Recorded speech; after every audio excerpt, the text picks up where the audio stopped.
Hi everyone.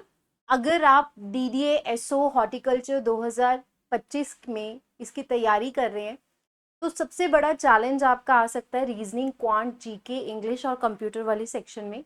इसका reason ये है कि ये सिलेबस बहुत ज़्यादा है और जो बच्चे एग्रीकल्चर वाले होते हैं वो जनरली इन सब्जेक्ट्स के ऊपर फोकस नहीं करते हैं।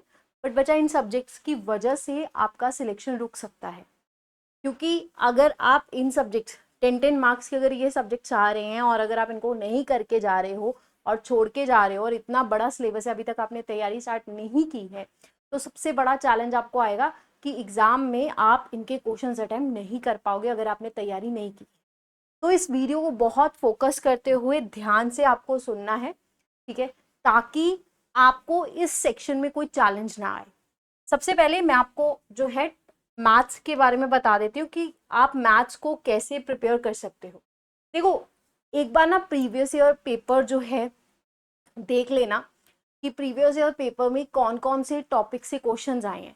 वैसे जनरली जो है मैथ्स में number system, BODMAS rule, decimal, fraction, LCM, HCF based questions आते हैं। रेशियो, प्रोपोर्शन हो गया, परसेंटेज, कुछ ही ऐसे पेपर्स होते हैं जिनमें मेंसुरेशन बेस्ड क्वेश्चंस भी आते हैं। अगर आपके पेपर में आए हैं तो करके जाओ, अदरवाइज इस टॉपिक को आपको लेफ्ट करना है। उसके बाद time and work, time and distance, simple, compound interest, profit and loss, algebra से बेसिक्स क्वेश्चंस आते हैं, बट बहुत सारे एग्जाम इसको लेफ्ट करते हैं। ये भी आप टॉपिक लेफ्ट कर सकते हो, इनको आपको करने की जरूरत नहीं है। मैंने मेंशन इसलिए किया है ताकि आपको पता लग जाए ये चीजें आपको लेफ्ट करनी, क्योंकि आप जब बुक लेते हो ना मैथ्स की तो उसमें ये टॉपिक मेंशन होते हैं। तो आपको बेसिक बेसिक चैप्टर्स करने हैं। पहले आपको चैप्टर को समझना है, यूट्यूब से समझ लो, अगर कोर्स ले वहां से समझ लो, सब्जेक्ट समझ के फिर उसके बाद बेसिक क्वेश्चंस उनके करने हर टाइप के। अब ये पता कैसे चलेगा किस टाइप के क्वेश्चंस आते हैं? इसके लिए आपको एसएससी के जो प्रीवियस ईयर्स क्वेश्चंस होते हैं उनको रेफर करना है। ये हर टाइप के क्वेश्चन कवर करता है। अगर आप प्रॉफिट एंड लॉस चैप्टर कर रहे हो तो प्रॉफिट एंड लॉस चैप्टर के प्रीवियस ईयर्स क्वेश्चंस कर लो। मैक्सिमम मैथ्स को करने के लिए आपको 3 से 4 महीने लग सकते हैं, 10 मार्क्स लेने के लिए भी। तो 3 से 4 महीने अगर लग रहे हैं, अगर आप रोज 1 घंटा लगाओगे तो आराम से ये कवर हो जाएगा। ऐसे आपको कवर करना है, हर रोज आपको 1 घंटा लगाना है। उसके बाद जनरल इंटेलिजेंस, रीजनिंग, सब में सारे जितने भी पेपर्स है उसमें यही सारे सब्जेक्ट्स, यही सारे टॉपिक्स जो है आते हैं। अगेन रीजनिंग का एक टॉपिक समझो, फिर उसके बाद उसके बेसिक क्वेश्चन करो। क्वेश्चंस करने के बाद थोड़े बहुत प्रैक्टिस कर लो, इससे आपको पता लग जाएगा कि आपको ये टॉपिक समझ में आ गया है नहीं। और इसके लिए प्रैक्टिस करने के लिए अगेन आपको एसएससी के प्रीवियस ईयर क्वेश्चन करने, क्योंकि आपको जल्दी इसका प्रीवियस ईयर पेपर नहीं मिलने वाला है, ठीक है। तो आपको ये सारे टॉपिक्स कवर करने, ये सारे टॉपिक्स जो है इंपॉर्टेंट है। ओके, अब बात करते हैं जो सबसे ज्यादा जिसमें आपको टाइम लगने वाला है, वो है जीके जीएस। वो है जीके जीएस। अब जीके जीएस में क्या होता है, ठीक है, एक आपकी होती है पॉलिटी, एक सब्जेक्ट आता है हिस्ट्री। हिस्ट्री में भी 3 सब्जेक्ट्स होते हैं, ancient history, right, medieval history, okay, then modern history आ जाता है, ज्योग्राफी आ जाती है, ठीक है। हमारे पास जो है स्टैटिक जीके आ जाती है, करंट अफेयर्स आ जाते हैं, इसमें इन्वायरमेंट आ जाती है। ये सारे सब्जेक्ट्स इसमें आते हैं। अब इतने सारे सब्जेक्ट्स हैं, 10 नंबर है यार, इतने मेहनत क्यों करेंगे? तो क्या करना है, देखो यहाँ पे बोर्ड पे अगर आप देखोगे, मैंने टॉप प्रायोरिटी जितने भी सब्जेक्ट्स हैं उनके जो है टॉपिक मेंशन किए। सिर्फ इतने कर लो, इससे ज्यादा करने की जरूरत नहीं है।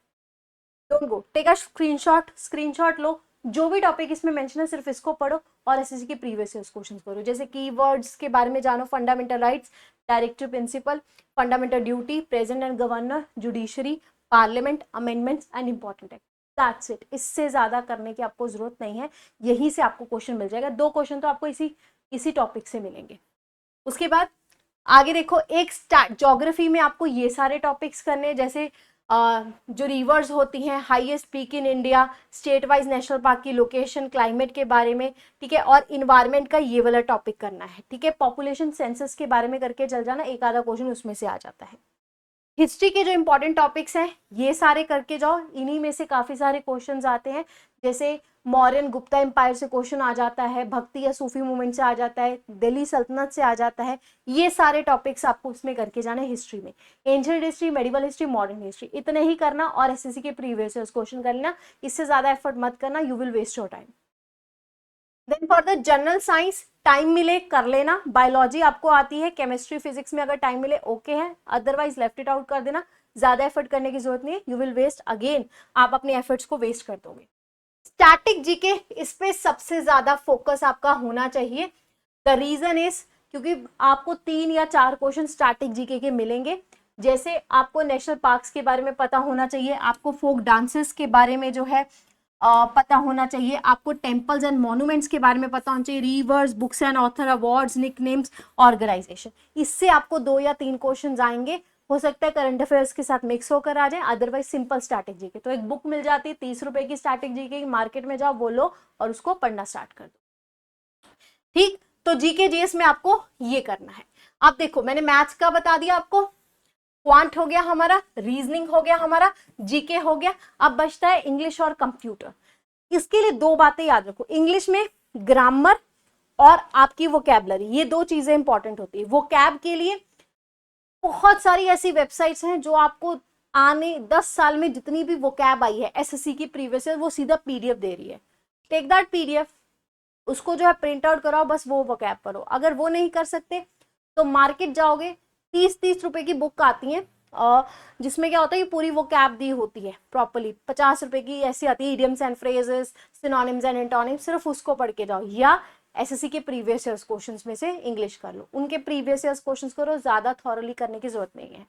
कंप्यूटर बेसिक चैप्टर्स करने हैं, कोई भी मार्केट में बुक खरीद लाओ, MS Word, MS Excel, shortcut, operating system क्या होता है, सिस्टम सॉफ्टवेयर क्या होता है, एप्लीकेशन सॉफ्टवेयर्स क्या होते हैं, ठीक है, इंटरनेट के बारे में टीसीपी आईपी प्रोटोकॉल्स क्या है, ऐसी चीजें पढ़नी है। कंप्यूटर की बुक में बेसिक सिलेबस होता है, उसको कवर करना है और उसके क्वेश्चंस भी उसमें आपको मिल जाएंगे। अगर नहीं मिलते तो अगेन कोई ना कोई एग्जाम में जिसमें कंप्यूटर के क्वेश्चंस आते हैं थोड़े बहुत करके देख लेना, बस, इससे ज्यादा एफर्ट करने की जरूरत नहीं है। अगर आप इतने भी एफर्ट कर लोगे तो अगर मैं इनको 10 मार्क्स के मान के चलती हूँ तो सब में 8 आराम से स्कोर कर लोगे।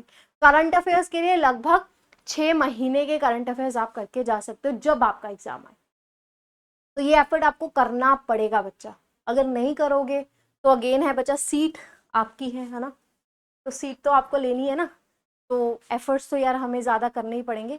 अभी बहुत सारे ऐसे स्टूडेंट्स हैं जो एफर्ट्स नहीं कर रहे हैं, उनको आप पीछे छोड़ सकते। Okay, so please it's a humble request, effort करो, इसके ऊपर स्टार्टिंग करो, क्योंकि इस सिलेबस को कंप्लीट करने के लिए बहुत टाइम लगेगा। Okay, thank you very much, I hope you like this session guys, have a great day.